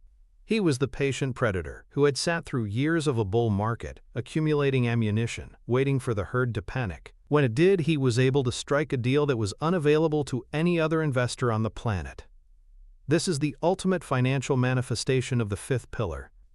The discipline required to hold cash and wait patiently runs directly counter to another powerful cognitive bias that afflicts most investors: action bias. Humans are wired with an innate preference for action over inaction, even when inaction is the more rational course. In an evolutionary context, this makes sense.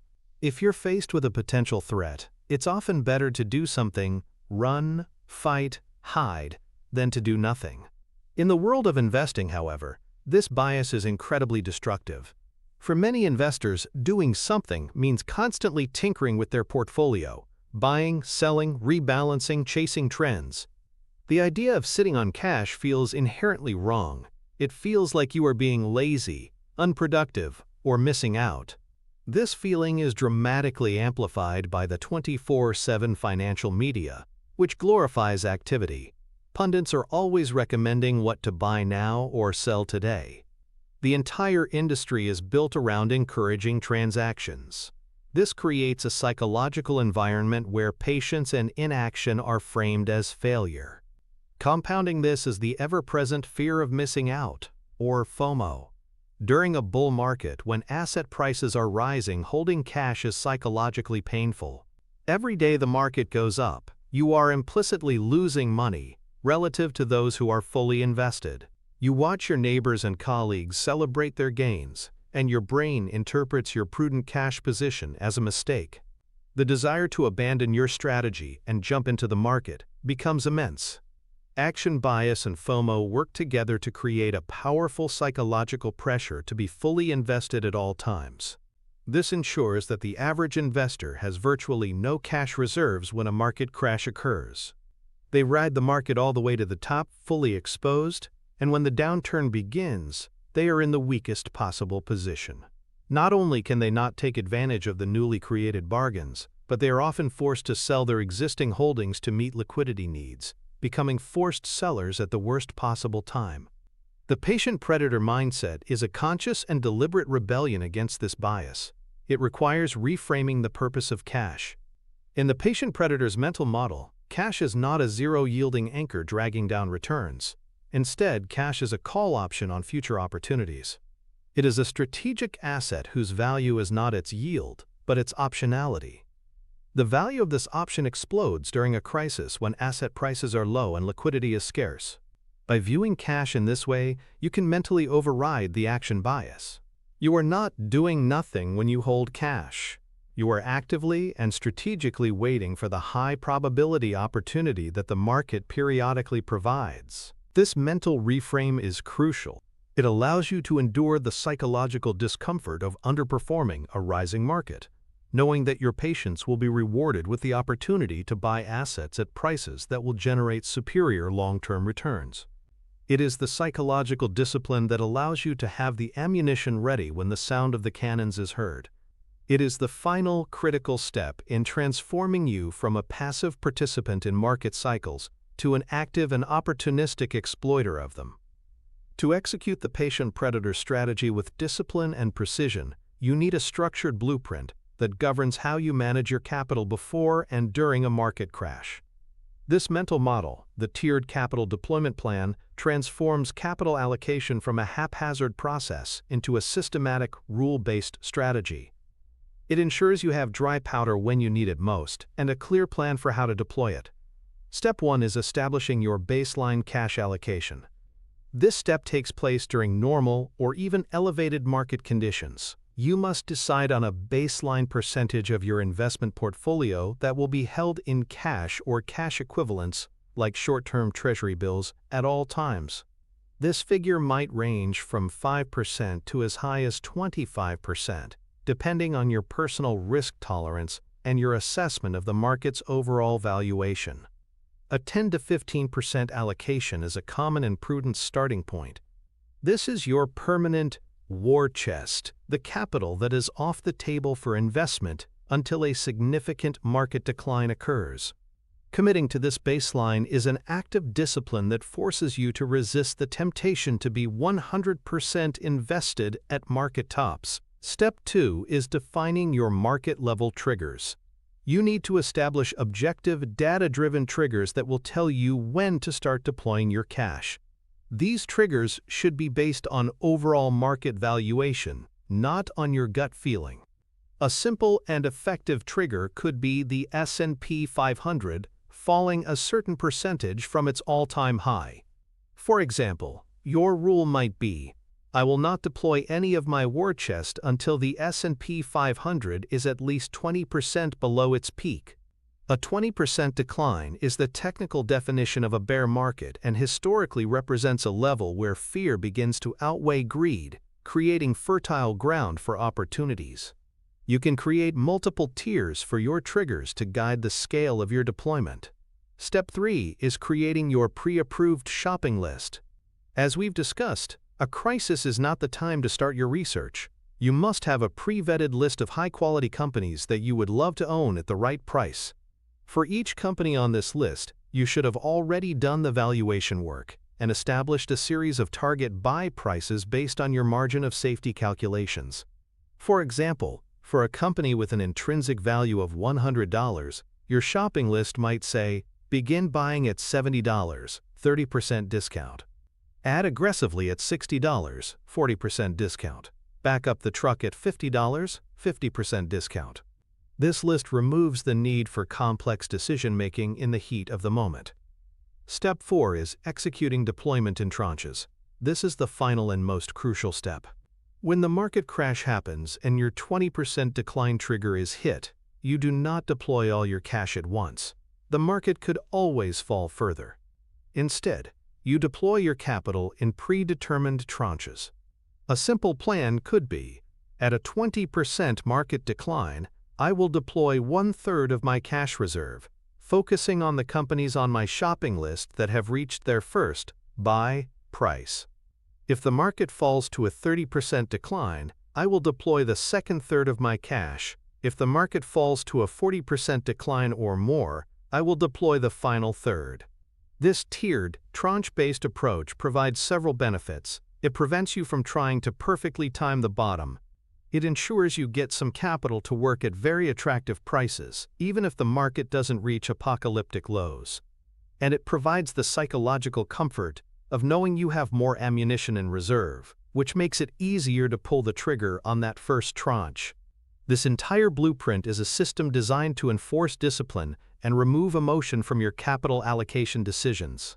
It is the practical implementation of the patient-predator mindset, ensuring that when the once-in-a-decade sale arrives, you are not a deer in the headlights but a prepared, strategic buyer with a clear plan of attack. The antithesis of the patient-predator is the fully invested all-the-time gambler. This individual operates under the deeply flawed belief that any cash held in a portfolio is a sign of failure or cowardice. Their strategy is driven by a relentless and powerful FOMO. They cannot bear the thought of missing out on a single day of market gains. Their primary goal is not the prudent, long-term compounding of capital, but the maximization of short-term relative performance. They view the market as a race, and they are determined to be fully exposed to every bit of upside, at all times. To achieve this, the fully invested gambler often employs aggressive, high-risk tactics. They may use leverage or margin to amplify their bets, borrowing money to increase their market exposure beyond their actual capital. Their portfolio is often concentrated in the most volatile and high-beta sectors of the market, the same story stocks that are popular with the hot-tip investor. They have no strategic cash reserves. Every spare dollar is immediately thrown into the market, regardless of the prevailing valuation levels. During a bull market, this strategy can appear brilliant. As the market climbs, their leveraged high-beta portfolio produces spectacular returns. They feel like geniuses, and their short-term results seem to validate their aggressive approach. They may even mock the more conservative cash-holding investors as being too timid. They are the heroes of the bull run, the embodiment of market momentum. However, this entire strategy is a house built on sand. It has zero resilience. When the market tide inevitably turns, their greatest strengths become their most fatal weaknesses. The very leverage that magnified their gains now magnifies their losses at a terrifying speed. As their portfolio value plummets, they are likely to face a margin call from their broker. This is the doomsday scenario for an investor. A margin call is not a request, it is a demand. The broker requires them to add more cash to their account to cover their losses. But since the fully invested gambler has no cash reserves, they have only one way to meet the call. They must sell their stocks. They become a forced seller. They are not selling because they have lost conviction or because their analysis has changed.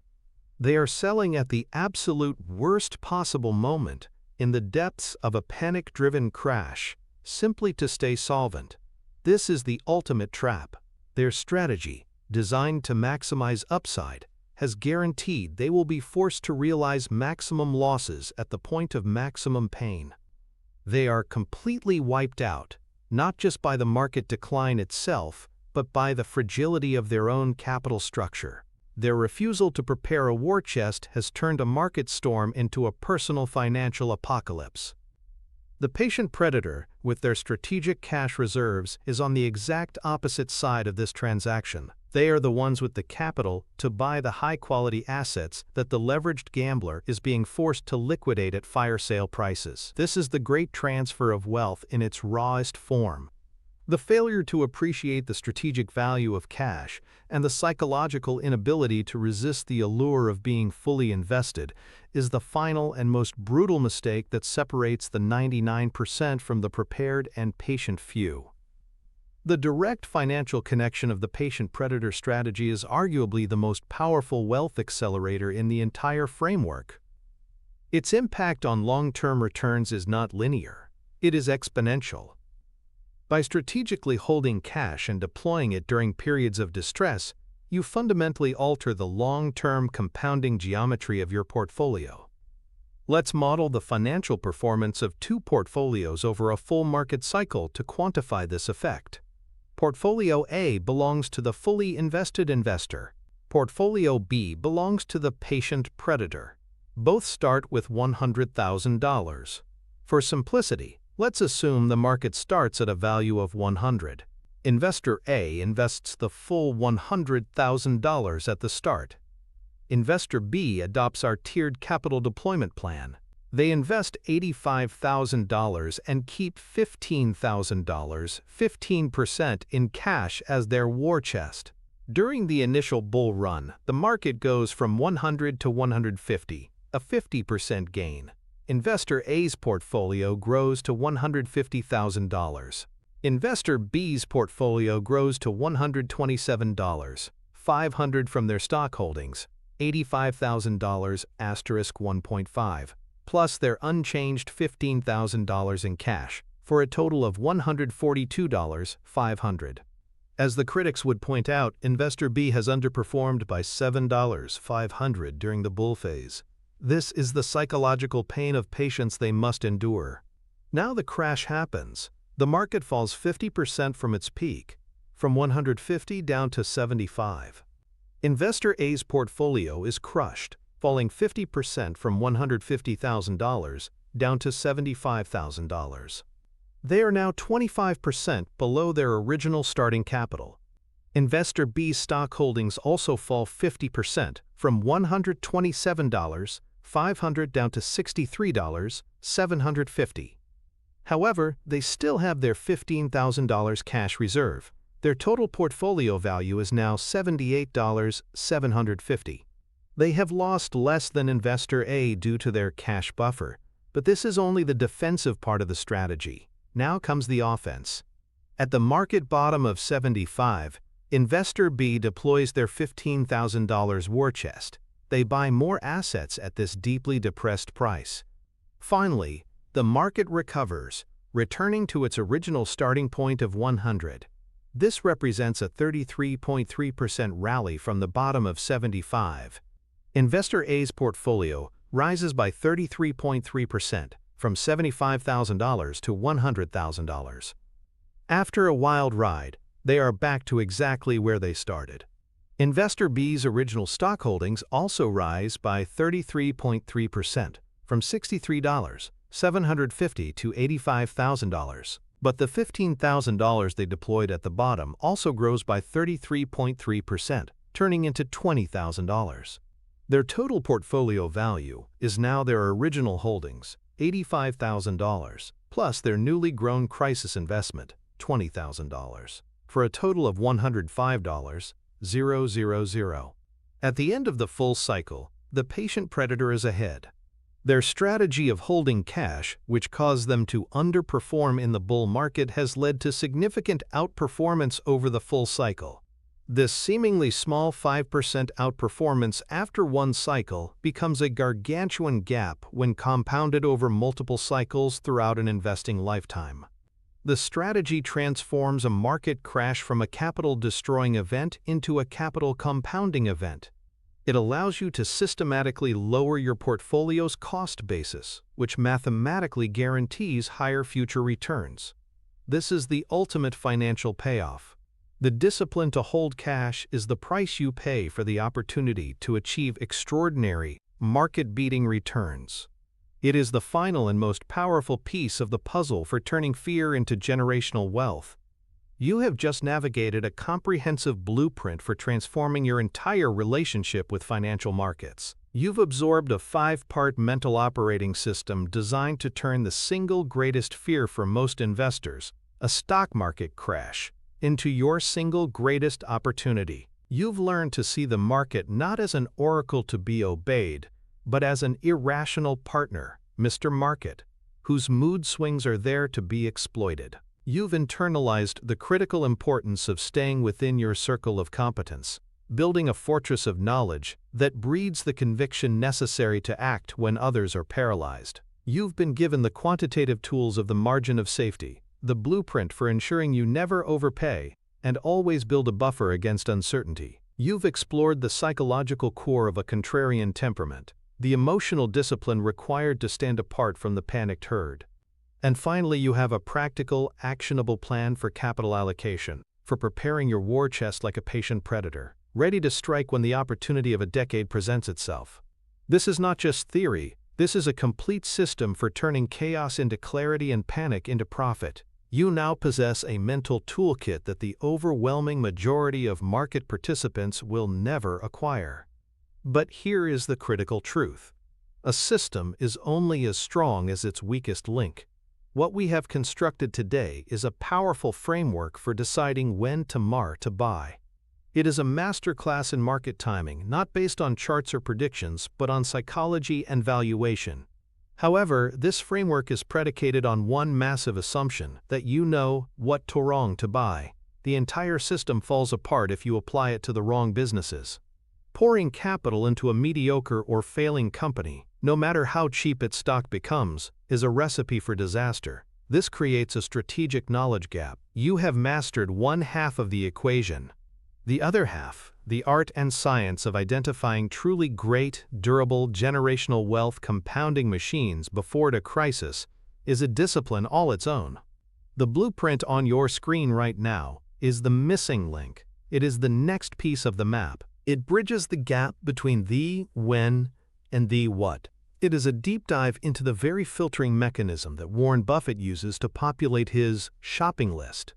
The concept of the enduring competitive advantage, the economic moat. The choice you face is not simply whether to watch another video. It is a decision about your identity as an investor. You can remain a student who has mastered a single, powerful tactic, or you can continue your ascent to become a complete strategist, capable of not only navigating the storm, but of identifying the indestructible ships that are worth buying in the middle of it. The journey to complete your mental arsenal continues, and the next step is on your screen now.